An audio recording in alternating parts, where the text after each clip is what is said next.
அன்பு நட்புகளுக்கு இனிய வணக்கம். இன்றைய திரிகடுகமும் மென்பொருளும் செய்யுள் எண் 45. நரகம் செல்லும் மூவர்.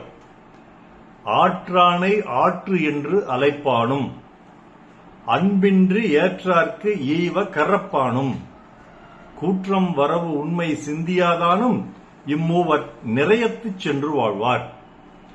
செயல் செய்ய முடியாதவனை நீ செய்தே ஆக வேண்டும் என்று துன்புறுத்துபவன், உதவி பெறுவோர்க்கு ஒன்றை கொடுக்காமல் மறைத்து வைப்பவன், யமன் எந்த நேரத்திலும் வருவான் என்ற சிந்தனை இல்லாதவன், இந்த 3 பேரும் நரகத்தில் சென்று வீழ்வார்கள். ஆற்றானை ஆற்று என்று அழைப்பான். சில அலுவலகங்களை பாத்தீங்கன்னா ஒரு சிலர் தான் நல்லா வேலை செஞ்சுட்டு இருப்பாங்க, மற்றவங்க எல்லாம் ஓபி அடிச்சிட்டு இருப்பாங்க. இந்த ஓபி அடிச்சிட்டு இருக்கவங்க எல்லாம் கண்டுக்காம இந்த வேலை யார் செய்யறாங்களோ அவங்களையே போட்டு கசங்கி பிழிஞ்சு வேலை வாங்கினா அது அந்த மாதிரி வேலை வாங்கினா நரகத்துக்கு போயிடுமா. அதனால கொஞ்சம் பார்த்து நம்ம வேலை வாங்கணுங்க. வேலை வாங்கும்போது வேலை செய்யாதவங்களையும் சேர்த்து நீங்க வேலை செய்யுங்கன்னு சொல்லி நம்ம வேலை வாங்கணும். இல்லைன்னா நரகத்துக்கு போயிடுவோம்னு சொல்றாரு. அதனால வேலை செய்யறவனை போட்டு கசக்கி பிழியாதே. அவன் ஜெயிட்டான், அவன் பாட்டுக்கு அவன் ஜெயிட்டு நல்லா செய்வான்.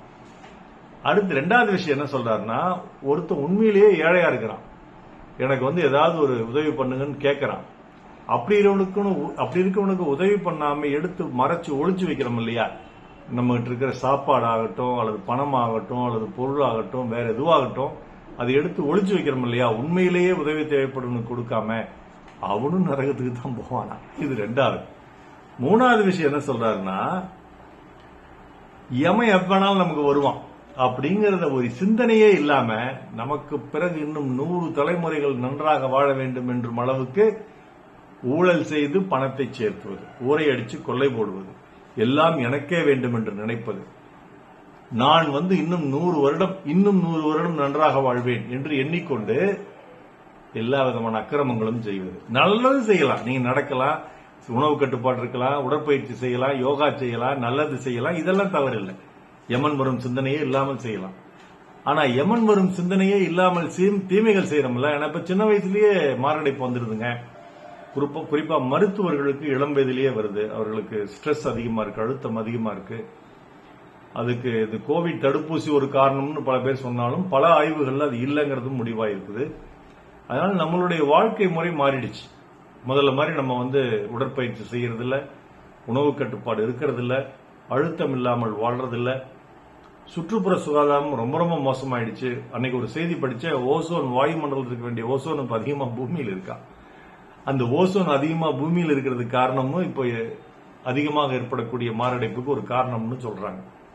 இந்த மாதிரி பல காரணங்களால நமக்கு பலருக்கும் விபத்து, எண்ணியே பார்க்க முடியாத ஒரு கோரம், இந்த மாதிரி எல்லாம் மரணம் நிகழலாம்.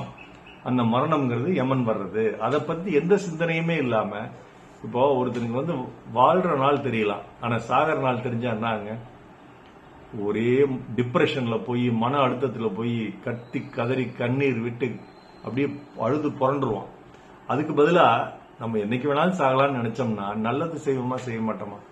நம்ம எவ்வளவு பொருள் சேர்த்த முடியும்? 24 மணி நேரத்துல உலகம் அழிஞ்சு போயிடுதுங்கன்னா எல்லாம் என்ன செய்வோம்? எடுத்து எவ்வளவு இயன்ற அளவுக்கு மற்றவங்களுக்கு நல்லது செய்யணுமோ அதான் செய்வோம்.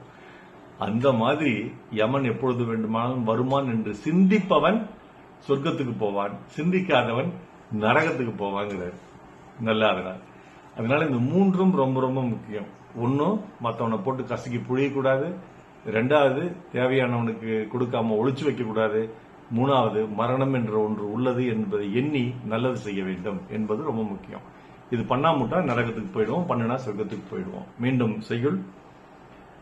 ஆற்றானை ஆற்று என்று அழைப்பானும் அன்பின்றி ஏற்றார்க்கு ஈவ கரப்பானும் கூற்றம் வரவு உண்மை சிந்தியாதானும் இம்மூவர் நிறையத்து சென்று வீழ்வார்.